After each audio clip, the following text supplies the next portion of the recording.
Hey, everybody. I bet you missed me, but I'm still covering the Karen Reed trial. Retrial, I think it's become a full-time career. But I'm going to tell you what happened on day 15 and 16. Well, yeah, 15 and 16, right after this intro.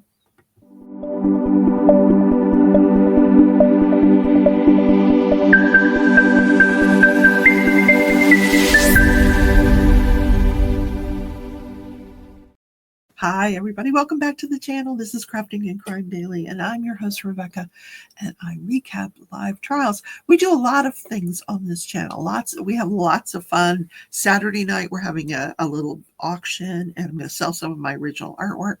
If you want to tune in for that, that'll be at 8 p.m. Central Time. I do building blocks. I do diamond paintings. I do crochet, whatever. Sometimes I even stream my Xbox games. What, you'll never know. But Monday through Friday, I recap live trials, and currently covering the retrial of Karen Reed up in the state of Massachusetts for second-degree murder. She's on trial for allegedly hitting her then boyfriend, John O'Keefe, Boston police officer, with her Lexus and then taking off, leaving him to die in the snow. So what did you guys miss? I know you missed me. Hey, by the way, if you wouldn't mind, could you hit that thumbs up button? I would really, really appreciate it. And if you're new to the channel, consider subscribing. We'd love to have you as part of the crafting journey, Crafting and Crime Daily family. So, no trial on, what was it? Tuesday. Yeah. We think Karen Reed was sick, but I haven't confirmed that. I don't know that that's absolutely the God's honest truth, but something happened. There was an unexpected, they couldn't have trial that day. So then, and you can't have trial without the defendant, especially when they want to be there. So if it was her, that would explain things. So then on day 15, the day started out, we don't get to see the testimony because it is two juveniles. And I'm thinking, who are the juveniles in this case? And the only two I could think of, and that it turns out those who were the two that were on the stand, were John O'Keefe's niece and nephew, the ones he was raising, because his sister, who had those children, and her husband, she died from cancer, and then he dies in this horrible accident, not long afterwards. So John is left to raise these kids, and those are the two that took the stand. And no one was allowed to really report on what was being said, but if it's consistent with the first trial, they're basically just testifying about the relationship, what they observed of the relationship between John and Karen. And I'm sure it's probably more of Karen picking fights, Karen manipulating him. Although that's not the way the children would describe it. That's the way I'm describing it. I don't know how they described it because we don't know what they said. But I suspect that's what their testimony really was about. Here's what we saw of Dad's relationship with Karen Reed. Not Dad, my uncle. I don't know if they called him Uncle John, or I don't know. But here's what we saw. In any case, then after they testified, on day 15, we had 3 crime scene investigators take the stand. The first one, he did some fingerprinting of Karen Reed's vehicle. Didn't find anything. The second one, he had gone out. Now, this is interesting. We know that there were 3 searches where these taillight pieces were found. February 3rd, February 10th. No, February 3rd, 4th, and 10th. On the 3rd, we know there was this excavation. So this crime scene investigator, he goes out on the 3rd for the excavation, which they were using shovels for. And he found, was bagging and putting in the taillight pieces as they were being found in the same general area. But when he was asked, where did you find these? His response was, some of them were on top of the snow. Some of them were about a foot and a half down underneath the snow on the hard ground. Now, wouldn't they all be on the hard ground? How are some on top of the snow and some are not? I don't understand that. Anyway, then we had this other crime scene investigator who talked a lot about DNA, and she was the one that was responsible for swabbing everything. The clothing, the red Solo cups, and here's the rub with the red Solo cups. She swabs them, obviously positive for blood. Because the red Solo cups, I don't know if you recall, one of the initial officers that was from the Canton Police Department, one of the supervisors, he has his brilliant idea that he's going to snow blow the snow off until he gets to these blood spots, and then he collects them in red Solo cups. Instead of having someone go the mile and a half, I know it's a blizzard, I get it. But instead of having someone go the mile and a half to the police station to get the proper equipment to collect this evidence, he walks across the street to the Canton Police Chief's house and gets red Solo cups. So anyway, they collect his blood samples. This woman swabs them. They're never sent for DNA. They're never tested. Nobody ever tests them.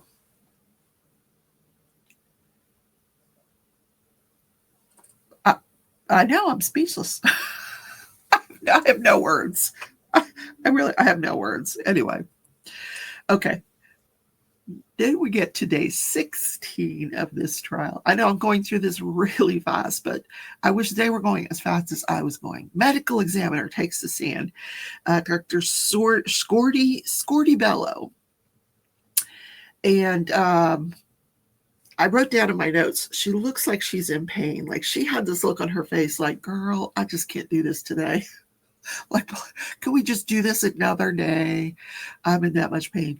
And then I heard later on, after they took a break and she came back to the stand, the judge says to her, if you're more comfortable standing, you can stand. Or you said, it's up to you. So I have a feeling maybe like me, she's experiencing a little or a lot of back pain. I don't know. She did look like she was just very, very uncomfortable. So anyway, she was, they entered all the photographs into evidence. And then they were putting them up one at a time. Some we got to see, most we did not get to see. But she was describing the external examination of John O'Keefe's body, starting from the face and working her way down. And she was doing that by, putting up her diagram. They have this, paper man on the diagram, and they mark on the diagram where they see these injuries. Her marks weren't that, like, I'm like, where's the mark? Some medical examiners, you can clearly see what they're doing and they're labeling it. I didn't even see, like, is that a mark there? I couldn't tell. Anyway, so on the face, she said the right upper eyelid had a 1 centimeter laceration. There's 2.5 centimeters in an inch. So this is like a 1/2 inch laceration under the right upper eyelid and the right upper. So right somewhere around in here on the, right in here on the diagram. And then abrasions on the left aspect of his nose. Over here. Some abrasions. Now lacerations are an actual break in the skin, versus abrasions, which are more like scrapes or scratches, and then bleeding and swelling of both eyelids. And later on, she's asked if she has an opinion as to the cause of all that, and she did not. She had no opinion as to what could have caused any of that. So then they show the actual face, his picture of his actual face at the autopsy to the jury. We did not see that. Then they worked their way down the body. There was trauma to the chest, but it was all associated with CPR. Rib fractures, near the sternum. Those are commonly associated with CPR. And so she concluded no trauma to the chest area related to whatever put him in that snow. there was evidence of medical intervention, but that's it. Then his hands, she talked about his right upper arm. He's got those multiple abrasions, and we've all seen photographs of this right arm. I'll show you one here. Again, she had no opinion about what caused those. None. No opinion. I don't know what caused those. And 2 bruises to the back of the right hand, which she believed was probably due to medical intervention. It was right here, like where you would try to insert an IV. You could actually see 2 puncture holes. So probably an IV was put there, which caused that bruising. And then a small scrape on the right knee. I'm going to show you that. You can see the bruising on his right leg, and then there's a small scrape to the right knee. Those were his injuries. Okay. So I really thought it was significant that she had no opinion on what caused the arm scratches or the head injury. So then we get to the internal examination, and most of her findings centered around the brain. Once she had the brain removed, she was able to see hemorrhage at the site. There was on the back of his head, he had a 2.5 centimeter laceration.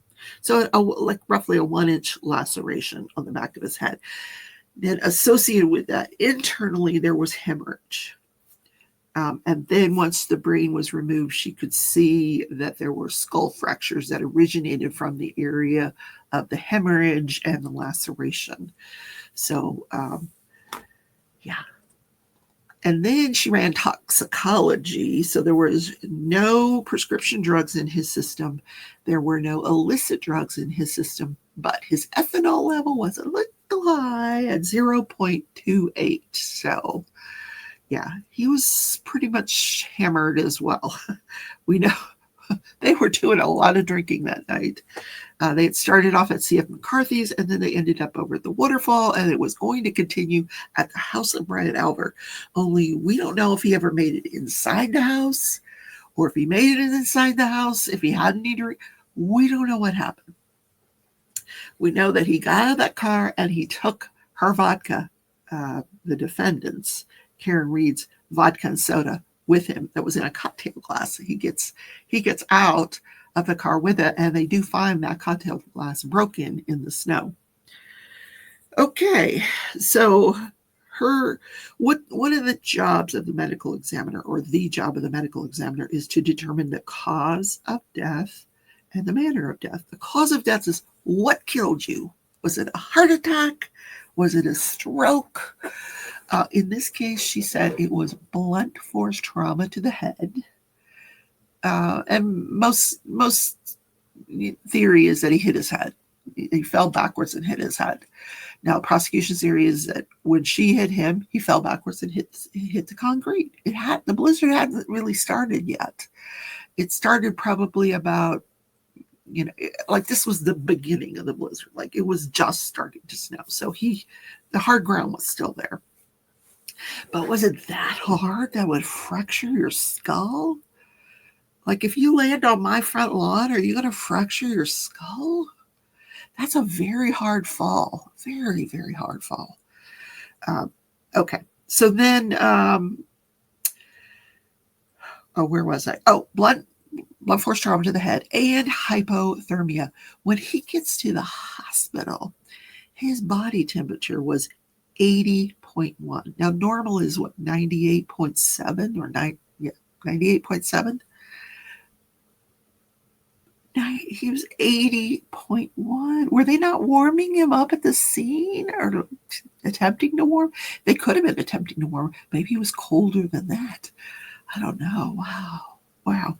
But she couldn't give an opinion whether the hypothermia in isolation could be what killed him, because it's combined with the blunt force head trauma. So she knows that the primary cause of death was the blunt force head trauma, and that the hypothermia contributed to his death. But whether or not if he hadn't had that head injury, he would have laid there and died of hypothermia, we don't know. and neither does she. So now we get to the manner of death. Now, manner of death is typically, that's where the medical legal part comes in. Now they've got to determine, was it homicide? Did this person die at the hands of another person? In other words, did a car back up and hit them and then leave the scene? She don't know. Was it natural causes? Probably not. But we don't know. Probably not. You don't naturally have a head injury. Was it suicide? No. No, we're not going to say that. So the last option is undetermined. And that's what she went with, undetermined. She could not figure out what manner this man died in. Now, she talks about how when they originally fill out a death certificate, they do like a preliminary one. As soon as she finishes the autopsy, she signs the death certificate. She has to put the cause and manner of death, and she put undetermined. And then she says, we have our own goal within our office of getting the final death certificate completed within 90 days. When, by then the investigation's done, the toxicology's back, everything's, in order for them to do that. And when she finally did the final death certificate, it was still a manner of death of undetermined, even after being told by Detective Proctor that here's our theory of the case. We think she was hit by a vehicle. This medical examiner could not correlate what she was seeing to what he was saying enough to make the manner of death homicide. She just left it at undetermined, which really helps the defense in this case. It really, really does. So that's what you've missed over the last couple of days. Now, I don't know who's on the stand today. Medical examiner was on the stand almost all day yesterday. So I've given you the cliff notes of what occurred. I'm just saying. Anyway, so have a wonderful day. All right, here's a little note about my lives. I am doing a special live on Saturday night, sale of my original artwork and some auctioning of some of my stash. And I will not be doing a live Sunday because, look at here, it's my granddaughter's graduation. Look, oh my God, isn't she stunning? She graduates on Sunday at 1:00 in the afternoon. So that's where I will be on Sunday. So have a wonderful day, everybody, and I will see you in the next video. Take care. Bye.